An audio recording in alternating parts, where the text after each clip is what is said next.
Hello YouTube, how you guys doing? It is Atticus. What is that? I am back with you with a battle of the Black Ark. So ladies and gentlemen, it has come to this. The mighty forces of the Druki have been invaded by the Elves of Asur. And yeah, we're on the Black Ark right here of the Kraken Lord. So this is a beautiful map. And I brought a thematic army that would kind of suit it. So let's just jump into it, guys. For my lord, I obviously have Lokir Fellheart, the Kraken Lord. And yeah, he is angry that these High Elves have invaded his Ark. Also for my front line, you can see that I brought just Black Orc Corsairs, you know, trying to keep in the theme of being on a Black Ark. And I did them up to triple silver chevrons. So yeah, these guys are going to have a little bit more staying power. But the real meat and potatoes of this build, what's going to help those Black Orc Corsairs, especially things like Swordmasters, is a War Hydra, guys. So in combination between the Black Orc Corsairs and the War Hydra and Lokir, now I have a force that can actually stand up to Swordmasters. Since normally these guys would fall, but mixing in a War Hydra, having Lokir, who's a lawnmower and infantry, makes it just this a lot more viable for this build. You can also see that I have 2 units of spears here on each flank, and I also have a beast sorceress with only lore of or the Manticore summon. So what you do is you strip her down. You don't put her on a mount. You just she's just going to be a casting platform for that Manticore. So you just leave her here somewhere safe, and yeah, she should be hidden. I don't think. Never mind. I thought you'd have line of sight issues, but not so much. And I have a secondary force right here. Since this arc is a huge city, reinforcements are coming in from the right here, and we have another thematic 2 Black Orc Corsairs with Hambos. So yeah, these guys are going to be trying to get a flanking maneuver into these high elf build armies here. And yeah, they're supported by 2 Cold One Knights. So these are the anti-large ones. These guys are going to be dealing with any Phoenixes and Dragon Princes. And yeah, in numbers, they are pretty effective. You can also see that I have some deep vanguard coming out of the castles itself of Dark Riders with shields. I think I have 3 of them all together. There's one right there, and there's one right there. So we're definitely going to try a swarm tactic. We're going to try to take advantage of the low numbers of the high elves. So that's my build. Excuse me, my tactics, of course, is going to be coming up to this choke point right here. I'm hoping that he'll try to respond, set up a little defensive position right here, which will allow this force to come around the back. Meanwhile, all my horse Dark Riders will come in and deal with his range contingent. And as for my opponent right here, his build is very Death Starry. He brought 2 Sisters of Avalorn, so this is very dangerous for my Hydra. And these guys are going to be probably threat number 1. These are the first thing that I need to shut down, because otherwise they're just going to snipe my Hydra. And if that happens, these Swordmasters will just devastate my Black Orc Corsairs. So yeah, look how cool those guys look. It's just so cool. I love these graphics. Leading this army, we have Tyrion on foot. So yeah, it's definitely a cool theme. We have Lokir on foot, we have Tyrion. So some of the best duelists in their respected army. Opponent also has a couple Lothran Sea Guards with shields. I really like these guys. They're going to do a lot of damage against the Black Orc Corsairs, even though they do have 80 armor, I believe it is. Yeah, 80 armor. So they're not going to, melt as quick as they normally, or, if it would have been like, say, you said some Dark Shards or something like that. But yeah, they'll still take little damage. My opponent also brought a Heavens Wizard, or Mage, excuse me. And yeah, he went very offensive with his spells. He has Chain Lightning, he has Thunderbolt, and he has the one that lowers armor and melee attack. So my opponent also brought, for his heavy hitter, he brought a Phoenix. So yeah, this Phoenix is going to be really good because it has rebirth, and it also has the drops. It could do its its bombardment spell, where it will drop flames onto the unexpected enemies below. So.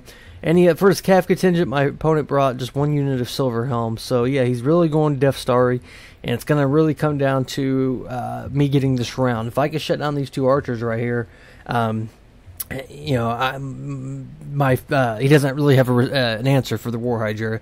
And if he can shut down my War Hydra, well then his and get some good drops with the Phoenix, then of course his Swordmasters will do the trick. So we're gonna go ahead and start the battle up here. You're going to see how my army kind of just marches up forward in the rain here. A nice stormy overcast day here in the battle. Alright, so we will fast forward this till some action comes. Alright, so yeah, right now I'm just going to start trying to get my units in position. I'm hoping he doesn't see this unit right here, or this unit right here. You can see he is going to get the Phoenix right here, and he is going to get a little bombardment spell. Sorry I kind of missed it there, but I was able to juke it a little bit. But yeah, you see it did a little bit of damage. Watch, I think I'm going to like go the other direction right as he gets ready to drop it again. You can see I'm going to summon one of my Manticores, and I'm doing this just to try to screen out that Phoenix. And yeah, there was one of those bombardment spells, and I was able to dodge it again. So yeah, you only get 2 summons of your Manticore, so I have to make these count. But yeah, I just can't, let him get off his full 20, whatever it is, 10 different castings of that bombardment. So I'm using a Manticore. I figure, if anything, it's just keeping him from getting any early damage. You can see the Sisters of Avalorn are going to get an early volley in, and this is really risky for me because if he rampages and then goes into spears or something, that'd be really unfortunate. So yeah, he's going to nip on the tails of the Phoenix, but yeah, I'm just getting everything into position right now. You can see that we still have a nice little traverse right here, a nice little distance, and this force over here is slowly making its way up as well. So we'll go ahead and fast forward again. I am going to give the attack command for my Cold One Knights to go straight for the Silver Helms. And yeah, so now the trap has been sprung. All my forces are getting into position. You can see the Manticore is going to rampage, but I have 3 units that are just coming into Vanguard. You can see right on the approach, the Black Orc Crusaders are taking a lot of damage, but yeah, he needs to be focused on the Hydra. That's going to be his biggest threat. And you can see right here, guys, I did have an opening. So yeah, I'm going to send my Dark Riders right here just to muck up those Sisters of Avalorn, and that's exactly what they were, intended for. You can see the Manticore did land into the Lothern Sea Guard, which is a little unfortunate. It's not with their, with their anti-large, but it's buying time for my line, to collide. So yeah, you can see right now, Swordmasters and the Black Orc Crusaders are battling, and here comes the mighty Hydra. The Phoenix is going to attack it though, and this is unfortunate because I need the Hydra in the infantry fight, not really doing a monster duel. But the second Manticore has been summoned, so he is going to cast Curse of the Midnight Wind, which is going to lower the armor and the melee attack. But yeah, you can see, guys, we just have a complete surround on him. Over here, you can see that my 2 Hambos are, providing overwatch. We're shooting into the Sisters right there, and yeah, this is really helpful. He doesn't really have an answer for these guys, and the low armor of these Sisters of Avalorn is going to, melt them pretty quick. And the other unit we've pretty much shut down. You can see how quickly, though, the Swordmasters and Tyrion are killing through my Lothern Sea Guard. Without the Hydra, in direct, support, yeah, they don't last very long. Over here, you can see that, Lokir gets a nice beheading of one of these Swordmasters, and yeah, we got ourselves a little kaiju battle now. We got a pigeon, and we got the War Hydra having a little stare off. Over here, you can see I have a couple of Cold One Knights that had dealt with those Silver Helms. So I'm going to send them in to deal with the Frostire Phoenix as soon as I can. You can see over here the Spears are dealing with this Mage of Heavens. She is not on a horse though, so she's going to be able to trade pretty good, than she normally would. Over here you can see the Hydra now is dealing with infantry, which is exactly what I wanted, and this is going to turn things in my favor. You can see how he's just knocking them around.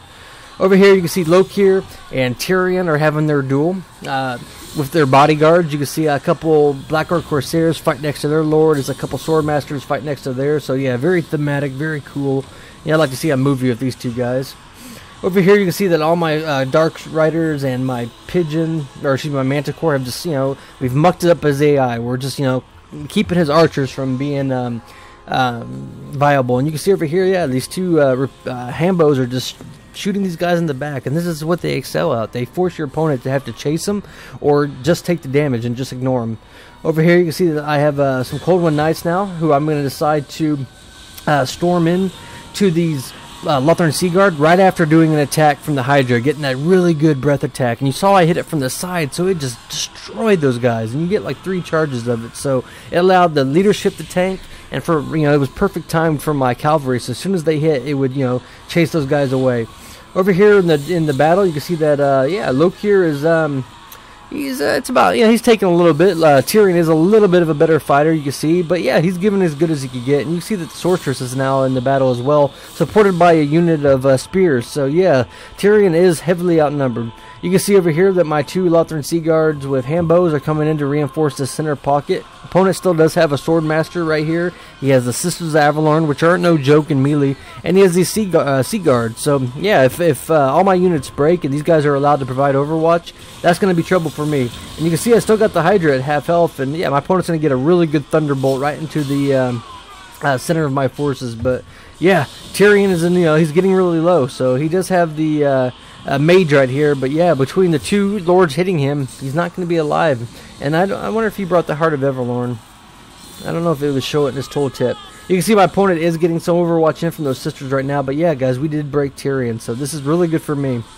You can see the Hydra this whole time has just been dealing with these sword masters, and yeah, this is what they excel at, guys. They're anti-infantry. They're between their breath weapons and all their damage. You can see that my Dark Riders now have got, we're trying to shut down those Sisters of Avalorn. Same with these two Black Arc, with Hambos. We're just trying to take those guys out because, yeah, we don't want them taking care of the Hydra. Because you can see I don't have much infantry support left anymore. It's, just because of those Swordmasters being so powerful. Over here you can see that my Cold One Knights have got into the Pigeon. So yeah, my opponent wasn't paying attention, so I was able to get the Velociraptors right on his tail. So that's a really good pick for me. You can see the balance of power is starting to drift into my favor, even though my opponent is getting some Overwatch into the Hydra. And look how quick it's melting it down, guys. The Sisters of Avalorn are just no joke. You can see we have broken the Mage of Heavens. So yeah, his leadership is in bad shape right now. You can see Lokir now is going to be dealing with the Swordmasters of Hoeth, same with the Sorceress, but yeah, she's not intended for this kind of combat. Yeah, you can see my War Hydra is about to rout, but the hidden thing about this, guys, is he will heal. So even if he is running away, it's given time for him to heal. So yeah, you can see that my Hambos are just trying to return fire with the Lothran Sea Guard. Some Dark Riders and Spear are just collapsing in on these Lothran Sea Guard and these Sisters of Avalorn, and same with this nice scary pocket of Cold One Knights who do have armor piercing. And you can see, I'm going to send one unit here to assist my Lord to deal with the Swordmasters, and one here just to deal with the Mage of Heavens. And yeah, you can see that my War Hydra has came back, and he is slowly regenerating. So if you look at the overall picture right here, guys, it's not looking good for the High Elves. We have taken out their leadership, we have taken out their heavy hitters, and he just has this last little pocket of resistance. But yeah, all my forces are colliding on him. And I do believe the Druchii will protect the Ark this day. So the Battle of the Black Ark was a success for the Druchii. They were able to protect their lands and push back the High Elf invaders. So let's go ahead and look at the in-screen breakdown and talk about some of the keys for success. So this build was also, it was an experimental build. Obviously I wanted to go thematic, so I only took things that I'd imagine you'd see on a Black Ark. So we didn't have dedicated anti-large, and we didn't have some of the other tools, but it worked out, guys. Sometimes the unconventional builds work, and it was just really thematic. So if you are going to go with the Corsairs, you need to have something that will assist them. So yeah, having a Hellebron or a Lokir or something like that on foot, or a Death Hag on an altar, or a War Hydra, just something to help even the playing field. Of course, Hambos are just always amazing. It's a little bit of a risk against the High Elves since they have shielded units, things that will outrange them. But if your opponent doesn't, focus on them, if he's not dedicating Sea Guard to screen them, then yeah, you saw how they were able to chase away these Swordmasters and just do a lot of damage to them. And we had the overwhelming Cav, so I mean, that's another part of it. I knew that I would be his units would be more powerful than mine, so I needed to have a lot of backline pressure. So I had 1, 2, 3, 4, 5 units dedicated mobility that we just be able to collapse and hit them from, and that's how you beat the High Elves. For my opponent, really cool, defensive build. I like seeing Lord of Heavens. I like seeing Tyrion on foot, and I really like seeing the Phoenix. He was getting those ground, attacks. So, all right, guys, I hope you enjoyed the Battle of the Black Ark. It's Atticus. What time is it? 4:39. So, yeah, I'll probably get some sleep. So, I'll see you guys next time, and have a good night. Thank you.